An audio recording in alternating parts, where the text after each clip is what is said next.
সংবাদ সবাইকে স্বাগত জানাচ্ছি। আমি ফিরোজ তোহা। শুরুতে সংবাদ শিরোনাম জানিয়ে দেব এই মুহূর্তে হাতে পাওয়া সর্বশেষ গুরুত্বপূর্ণ আপডেট বাংলা সংবাদ। শুরুতেই থাকছে ব্যাংক লুটেরা অর্থ পাচারকারীদের তালিকা চায় গণসংহতি আন্দোলন। আগামী ৩০ জুনের মধ্যে ব্যাংক লুটেরা, ঋণখেলাপি এবং অর্থ পাচারকারীদের তালিকা প্রকাশের দাবি জানিয়েছে গণসংহতি আন্দোলন। তা না হলে বাংলাদেশ ব্যাংক ঘেরাওয়ের হুঁশিয়ারি দিয়েছেন তারা। এবারে জানাবো, সরকার ভয় থেকেই গ্রেপ্তার করছে এমন মন্তব্য করে বিএনপির সিনিয়র যুগ্ম মহাসচিব রুহুল কবির রিজভী বলেছেন, গোটা বাংলাদেশ এখন কাঁটাতারের বেড়ায় আটকে গেছে। বাংলাদেশ এখন উন্মুক্ত নয়, উন্মুক্ত কারাগারে পরিণত হয়েছে। যারা গণতন্ত্রের জন্য লড়াই করছে, দেশে গণতন্ত্র ফেরাতে চায়, বাক স্বাধীনতা ফেরাতে চায়, তাদের জায়গা হচ্ছে কারাগারে। জানাবো, ছাত্রদলের কেন্দ্রীয় কমিটির সাবেক সভাপতি কাজী রনকুল ইসলাম শ্রাবণের উপর ছাত্রলীগ নেতাকর্মীরা হামলা চালিয়েছে বলে অভিযোগ পাওয়া গেছে। হামলার শিকার শ্রাবণকে প্রথমে ঢাকা মেডিকেল কলেজ হাসপাতালে নিয়ে যাওয়া হয়। পরে পরিবারের সদস্যরা তাকে কাকরাইল ইসলামী ব্যাংক হাসপাতালে ভর্তি করেন। এবারে থাকছে, দ্বিতীয় ধাপের উপজেলা পরিষদ নির্বাচনে শান্তিপূর্ণ হয়েছে বলে মন্তব্য করেছেন আওয়ামী লীগ সাধারণ সম্পাদক এবং সড়ক পরিবহন ও সেতুমন্ত্রী ওবায়দুল কাদের। এদিকে দ্বিতীয় ধাপেও বিজয়ীদের একাংশ আওয়ামী লীগের, বিএনপির ৬ জন। এবং সর্বশেষ জানাবো আন্তর্জাতিক সংবাদ। হেলিকপ্টার বিধ্বস্ত হয়ে ইরানের প্রেসিডেন্ট ইব্রাহিম রাইসের মৃত্যুর ঘটনায় যুক্তরাষ্ট্রকে দোষছেন রাশিয়ার পররাষ্ট্রমন্ত্রী সের্গেই ল্যাভরভ। মঙ্গলবার এমনটাই দাবি করেছেন সের্গেই ল্যাভরভ। খবর রয়টার্সের। এতক্ষণ শিরোনাম শুনছিলেন, এবার বিস্তারিত। প্রিয় দর্শক, আপনি যদি এই চ্যানেলে নতুন হয়ে থাকেন, ভিডিওটি দেখতে দেখতে চ্যানেলটি সাবস্ক্রাইব করে আমাদের সঙ্গেই থাকুন। আর এই ভিডিও সম্পর্কে আপনি আপনার মূল্যবান মতামতটি কমেন্ট বক্সে জানিয়ে দিন। আর হ্যাঁ প্রিয় দর্শক, জানিয়ে দিন ভিডিওটি কোথা থেকে দেখছেন। ব্যাংক লুটেরা অর্থ পাচারকারীদের তালিকা চায় গণসংহতি আন্দোলন। আগামী ৩০ জুনের মধ্যে ব্যাংক লুটেরা, ঋণখেলাপি এবং অর্থ পাচারকারীদের তালিকা প্রকাশের দাবি জানিয়েছে গণসংহতি আন্দোলন। তা না হলে বাংলাদেশ ব্যাংক ঘেরাও করার কর্মসূচি দিয়েছেন তারা। মঙ্গলবার রাজধানীর মতিঝিলে বাংলাদেশ ব্যাংক সংলগ্ন সড়কে সমাবেশ থেকে এই আলটিমেটাম দেওয়া হয়। দলটি বাংলাদেশ ব্যাংকের প্রধান ফটকের সামনে বিক্ষোভ সমাবেশ ডাকলেও পুলিশি বাধায় শাপলা চত্বর সংলগ্ন ফুট ওভারব্রিজের সামনেই সমাবেশ করে। এ সময় গণসংহতি আন্দোলনের প্রধান সমন্বয়কারী জোনায়েদ সাকি বলেন, কেন্দ্রীয় ব্যাংকের নিরাপত্তার কথা বলে আমাদের প্রথম ফটকে সামনে যেতে দেয়নি পুলিশ, অথচ ভেতরে ভেতরে সব লুট হয়ে যাচ্ছে। পাচারকারীরা দেশটা ফোকলা করে দিচ্ছে। যারা লুটপাট করছে তাদের বিরুদ্ধে ব্যবস্থা তো নিচ্ছেই না, বরং তাদের তোষণ করা হচ্ছে। কেন্দ্রীয় ব্যাংক ১,৫৬,০০০ কোটি টাকার খেলাপি ঋণের তথ্য প্রকাশ করেছে। বাস্তবে খেলাপি ঋণ ৪ লাখ কোটি টাকারও বেশি। তবে প্রকৃতপক্ষে তা আরও বেশি, কেননা এক ব্যাংকের পরিচালক আরেক ব্যাংক থেকে ঋণ নিয়ে আর ফেরত দেন না। আবার সমঝোতার কারণে এসব খেলাপি দেখানো হয় না। রিজার্ভ নিয়ে তিনি বলেন, সরকার $৪৮ বিলিয়ন রিজার্ভ নিয়ে বড়াই করত। এখন প্রকৃত রিজার্ভ নেমেছে $১৩ বিলিয়ন। যারা রপ্তানি করে অর্থ ফেরত আনছে না, এলসির আড়ালে অর্থ পাচার করছেন, তাদের তালিকা প্রকাশ করতে হবে। বিদ্যুৎ খাতে ক্যাপাসিটি চার্জের নামে নিজেদের ভাই ব্রাদারদের হাজার হাজার কোটি টাকা দেওয়া হচ্ছে। এভাবে প্রতিটি খাত লুটেপুটে খাচ্ছে। চাকি আরও বলেন, ব্যাংক বসে পড়লে আমানতকারীরা টাকা আর ফেরত পাবে না, বেতন হবে না কর্মীদের। এমন পরিস্থিতি সামাল দিতে না পেরে এখন দুর্বল ব্যাংক একীভূত করা হচ্ছে।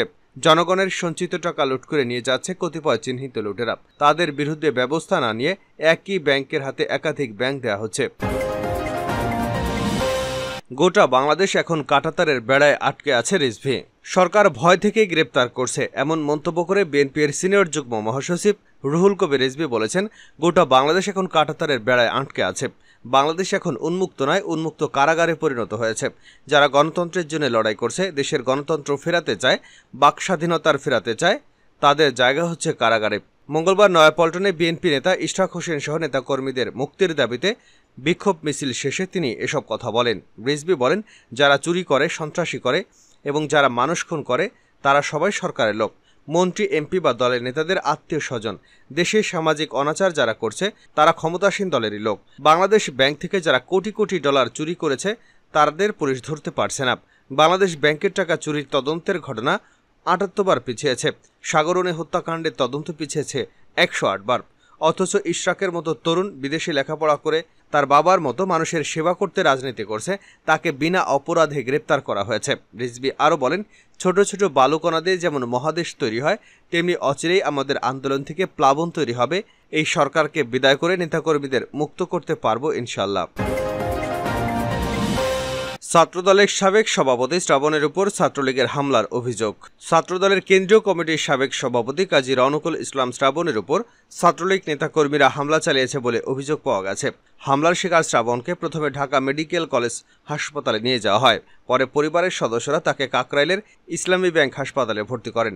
মঙ্গলবার রাত ৯টার দিকে শিল্পকলা একাডেমির সামনে নেতাকর্মীদের সঙ্গে আড্ডা দেওয়ার সময় ছাত্রলীগের সশস্ত্র নেতাকর্মীরা এ হামলা চালায় বলে জানা গেছে। জানা যায়, ছাত্রলীগের নেতাকর্মীরা রড, চাপাতি, রামদা, হটস্টিক দিয়ে অতর্কিত হামলা করে ছাত্রদলের সদ্য সাবেক সভাপতি এবং বিএনপির জাতীয় নির্বাহী কমিটির সদস্য কাজী রওনকুল ইসলাম শ্রাবণকে গুরুতর জখম ও আহত করে। শ্রাবণ বলেন, আমি নেতাকর্মীদের সঙ্গে শিল্পকলার সামনে আড্ডা দিচ্ছিলাম। এমন সময় ছাত্রলীগের কর্মীরা প্রকাশ্যে জয় বাংলা স্লোগান দিয়ে আমাদের উপর হামলা চালায়। পুলিশ সূত্র জানায়, জাতীয় জরুরি সেবা 999-এর মাধ্যমে খবর পেয়ে শাহবাগ থানার এসআই মোহাম্মদ ইমন ইশতিয়াক তাকে উদ্ধার করে ঢাকা মেডিকেলে নিয়ে যান। সেখানে চিকিৎসার এক পর্যায়ে পরিবারের সদস্যরা তাকে ঢামেক থেকে নিয়ে কাকরাইল ইসলামী ব্যাংক হাসপাতালে ভর্তি করেন। বর্তমানে তিনি সেখানে চিকিৎসাধীন রয়েছেন। দুর্বৃত্তরা তাকে বেশ মারধর করেছে। পুলিশ রমনা জোনের সহকারী কমিশনার মোহাম্মদ ইমরুল বলেন, খবর পেয়ে ঘটনার প্রাথমিক তদন্ত শুরু করেছি। এই ঘটনায় জড়িতদের সম্পর্কে খোঁজখবর নেওয়া হচ্ছে। তবে ভুক্তভোগী শ্রাবণ দাবি করেছেন, ছাত্রলীগ নেতাকর্মীরা তাকে মারধর করেছে। ভুক্তভোগীর অভিযোগ করলে আইনগত ব্যবস্থা নেওয়া হবে। এদিকে ছাত্রদলের সাবেক সভাপতি শ্রাবণের উপর হামলায় তীব্র নিন্দা জানিয়েছেন বিএনপির সিনিয়র যুগ্ম মহাসচিব রুহুল কবির রিজভী। তিনি বলেন, এ সরকার গোটা দেশকে রক্তাক্ত করছে। গণতন্ত্রকামী সৈনিকের রক্ত দিয়ে তারা উল্লাস করছে, কিন্তু সংগ্রামের রক্ত কখনো বৃথা যায় না। একদিন এই বাংলার মাটিতেই সবকিছুর বিচার হবে।